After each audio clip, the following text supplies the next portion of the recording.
Hello साथियों, नमस्कार, जय हिंद, जय भारत।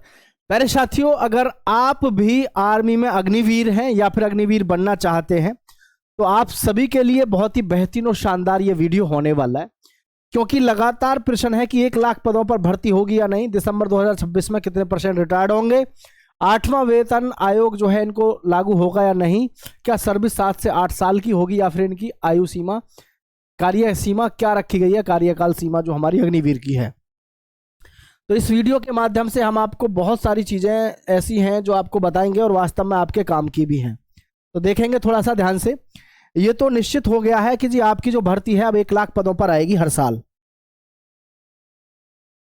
भारतीय सेना में अब हर साल 1 लाख पदों पर की जाएगी भर्ती। ठीक है, अब दिसंबर 2026 में होंगे कितने % रिटायर्ड। तो देखो, दिसंबर में जो हमारे युवा साथी रिटायर्ड होंगे, मैं आप सभी को बताना चाहूंगा, दिसंबर में जो रिटायर्ड हो रहे हैं लगभग दिसंबर 2026 में, ये अभी फिलहाल में जो बहुत से लोग ऐसा सोच रहे थे कि भाई 25% परमानेंट होंगे, 75% या फिर 50, ये सारी चीज़ें जो भी हैं वो केवल और केवल आप सुन रहे हो।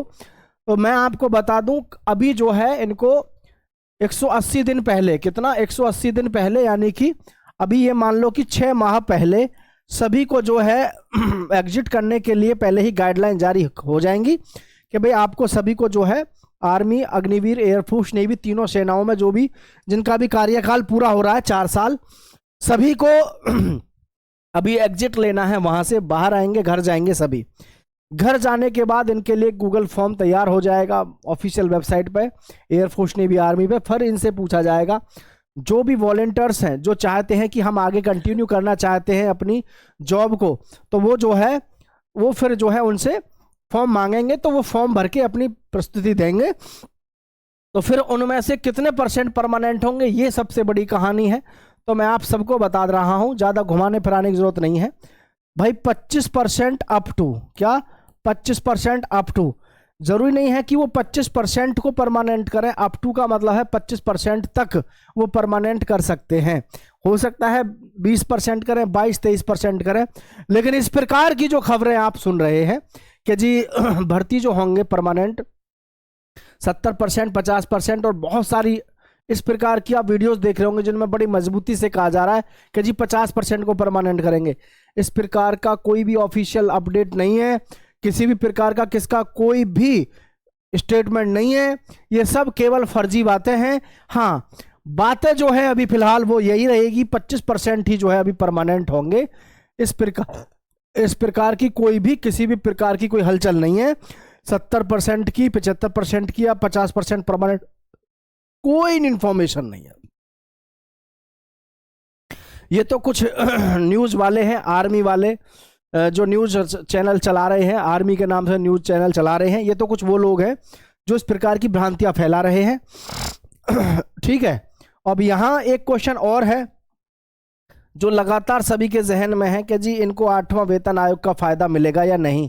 इस पर भी आप लगातार देख रहे होंगे सवाल उठ रहे हैं, और बहुत सारे लोग कह रहे हैं तो जी स्कीम है, इस पर क्यों लागू होगा 8वां वेतन, क्यों नहीं होगा लागू। सेंट्रल गवर्नमेंट के तहत स्कीम है, कोई बात नहीं, स्कीम इसी, लेकिन एम्प्लॉय किसके हैं, सेंट्रल गवर्नमेंट के कर्मचारी हैं। ये तो आर्मी का हिस्सा है, जो कर्मचारी संविदा पे होते हैं, संविदा पे भी जो लोग काम कर रहे होते हैं उनका भी वेतन बढ़ता है। ये तो एम्प्लॉय है, भारत की शान है। तो इनका जो वेतन बढ़ेगा कम से कम 30 से 35% का बढ़ा आपको देखने को मिलेगा आपके सैलरी पे। कैसे, जैसे मान के चलो, मैं आपको अगर एक उदाहरण से देना चाहूं, जैसे इस समय पे मान के चलो 30,000 हमारा वेतन है, तो 130% बढ़ गया, यानी 30% बढ़ने का मतलब है 130, तो 13-39, ठीक है, लगभग ये मान लो 39,000 के आसपास हमारा वेतन हो जाएगा। 39,000 का मतलब है जो हमारे यहाँ से 9,000 रुपये कट रहे थे वो ये आपको बढ़ जाएंगे, तो आपका वेतन लगभग पहली साल में ही 40,000 के आसपास बैठेगा, क्योंकि 30% तो मैंने एक मिनिमम रखा है। वैसे जो बढ़ने के पूरे चांसेस रहेंगे 135 प्लस ही रहेगा, 135 में 36 हो जाओ चाहे 37 हो जाओ, इस तरीके से आपका इजाफा होगा। तो जो हमारे अग्निवीर हैं इनकी जो सैलरी अभी नेट इनको इन हैंड 21,000 मिलती है, तो ये जो सैलरी है ये मिलेगी फिर इनको कम से कम 31,000 के आसपास मिलेगी। और जो इनका पीएफ वगैरह वो जो कट रहा है भविष्य निधि जो इस समय 11.72 लाख है, ये भी कम से कम पहुंचेगा आपका 15 लाख के आसपास। 15 लाख ये हो जाए और इसमें से थोड़ी सी सेविंग कर ले, 20 लाख भी अगर 4 साल में कर दिया काम, तो मैं सोचता हूं कि 4 साल में 20 लाख रुपए इकट्ठे करना अपने आप में बेहतरीन अपॉर्चुनिटी रहेगी। ठीक है तो ये इस तरीके से आपको यहाँ पर मिलने वाला है। 8वां वेतन तो मिलेगा, इसमें आप बेनिश्चिंत रहिएगा, इसमें कोई शक संदेह नहीं है। क्या सर्विस 7 से 8 साल होने जा रही है? जी हाँ साथियों, इस पर कई बार लगातार बीच बीच में स्टेटमेंट आते रहे हैं, कई बार बीच बीच में इसमें आप देख रहे होंगे कि इस प्रकार की चीज़ें आपकी रही हैं, जिसको लेकर के अभी भी इस पर प्लानिंग हो सकता है लगातार चल ही रही हो। क्योंकि आप सबको पता है कि ये जो हमारा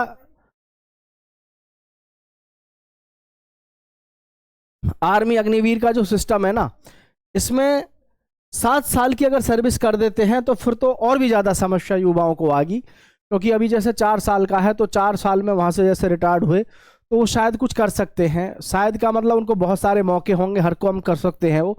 लेकिन 7 साल के बाद में इसी तरीके से अगर आप ये सोच रहे हैं कि 30-35 हज़ार रुपये में 7 साल तक इनसे नौकरी करवाते रहेंगे तो वो पॉसिबल नहीं है। तो अगर आप 7 साल कर देते हो तो आप तो ये समझ लो और भी ज़्यादा आप काम खराब कर दोगे। और जो युवक अभी हौसला भर के जा रहे हैं तो वो जो है फिर और भी कम जो है इनका इंटरेस्ट हो जाएगा। क्योंकि 4 साल पे ये भरोसा है कि हाँ जी 4 साल पे हम कुछ और कहीं ना कहीं कुछ काम कर सकते हैं। 7 साल के बाद में तो लंबी दिक्कत आ जाएगी। लंबी दिक्कत का मतलब है ये समझ में ही नहीं आएगा 7 साल बाद कि मैं क्या करूं। आप कहोगे हम रिजर्वेशन देंगे, 7 साल बाद कौन पढ़ाई को ध्यान रखेगा, कौन दोबारा से फिर से वही पढ़ाई करेगा? क्या ये जो पूरा एक जीवन मिला है, ये एक जीवन इसीलिए मिला है कि हम आजीवन तैयारियां ही करते रहें और मन में सस्पेंस ही रहे? अब आप 7 साल अगर कर देते हो इसको तो जरा बताना सोच के, 21 वर्ष प्लस 4 यानी 25 वर्ष इस समय पे है। 25 में अगर आप 3 और जोड़ देते हो तो 28, जरूरी थोड़ा ये 28 पे भर्ती होगा तो मतलब सेलेक्ट रिटायर होगा, 29 पे भी हो सकता है। 29 से 30 साल का एक जो युवक होगा, 29 से 30 साल का, ऊपर से आप कह रहे हो शादी नहीं करनी है, तो क्या 30 साल आधी जिंदगी आदमी जो है ऐसे ही जिएगा? पूरी जिंदगी ही 60 साल की है आज की डेट में। 60 साल तो मुश्किल से मुश्किल बच्ची है उम्र, 60 साल पे आदमी जाके खत्म हो जा रहा है। 60 पे चलो 70 मान लो, वैसे तो एग्जैक्ट माने तो 72 साल है आज की उम्र जो है। अब 30 साल इधर आप खर्च करवा रहे हो अपने ऐसे ही, तो फिर तो सिस्टम गड़बड़ हो जाएगा ना। तो इस वजह से जो हमारी कार्यकाल सीमा है ये 4%, और ये जो हमारा है 4 वर्ष की बजाय सीधा सा एक ही तरीका है, सीधा सीधा कहो कि भाई बाई मिस्टेक ये हमसे हुआ, अभी दोबारा से जो है हमने इस पर एनालिसिस किया, भर्ती बोर्डों से बातचीत करी और इसको पूरी को परमानेंट करो। तो सबसे बढ़िया सॉल्यूशन इसका यही है। दोबारा से वही दिलचस्पी, भले ही वो बात ठीक है आपकी, मान सकते हैं कि जैसे आपने उसमें किया था जीएसटी वाले में, ऐसे ही भला इसमें कर दो। पहले जैसे कि इन्होंने क्या किया, हर एक किसी पे मान के चलो 20 रुपये बढ़ा दिए, है ना। जनता को मतलब मान के चलो आप यहाँ पर थे 100 रुपये जनता दे रही थी, पहले से ही पब्लिक जो है 100 रुपये दे रही थी। इनसे कहा भाई हम आपसे 120 रुपये लेंगे, जनता ने आराम से हंसी खुशी 120 दे दिया। और आप 4 साल बाद या 3 साल बाद कह रहे हो कि 120 की ज़रूरत नहीं है, चलो 110 ही दे दो या 112 दे दो, 115 दे दो, और जनता खुश है कि हमें जीएसटी हमको कम भरनी पड़ रही है। तो ये मूर्ख बनाने वाले फंडे हैं। इन क्यों फंडे मूर्ख बनाने वाले हैं? क्योंकि बढ़ाया भी खुद ने, घटाया भी खुद ने, उसका क्रेडिट भी खुद ही ले रहे हो, बढ़ाने का और घटाने का। तो यही है आर्मी का सिस्टम भी भाई। जैसे कि हमारा अब जो है इस समय पे हम आप कह रहे हैं 4 साल के लिए लड़का यू भर्ती हो रहा है, इसकी सैलरी पहली साल में 30,000 है, ठीक है 30,000 है पहली साल में। आप क्या करिएगा, इसको परमानेंट करो जैसे पहले थी, 20 वर्ष के लिए, 15 वर्ष के लिए, 16 वर्ष के लिए, इसको परमानेंट करो। सैलरी जो है हमारी 30,000, इसको बस कितना कर दो, 35 से 40 कर दो। मेरा मतलब ये है बहुत हाई फाई मत करो, लेकिन इसको परमानेंट कंडीशन में ला दो।